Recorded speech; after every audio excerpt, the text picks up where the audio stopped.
दादा सुरू झाली का तयारी? कसली? गणपतीची. अरे ह्या वर्षी गणपती बसवायचा का नाही हे तर डिसाईड होऊ दे. ऑफिस मधून सुट्टी भेटत नाही रे, आणि मंडळात पोरं पण कमी झाली. पहिले सारखा जोश दिसत नाही रे.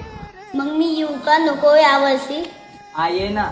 जर या वर्षी गणपती बसला तर दर्शनासाठी नक्की ये.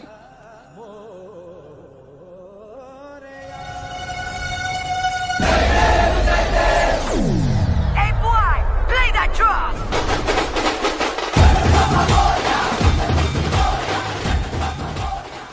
अरे भाई, मंडळाच्या पोरांना फोन कर, मीटिंग ठेवायची आहे आपल्याला. अरे झालं काय तुला? हे सगळं मला काही माहित नाही. आपण गणपती बसवतोय. अरे पैसे नाही आपल्याकडे. हे काही मला माहित नाही. कुठून पण अरेंज. अरे पण झालं काय तुला? आपल्या बाप्पाची तयारी कुठंच कमी पडली पाहिजे नाही, कारण बाप्पा कोणत्याही रूपात येऊ शकतो.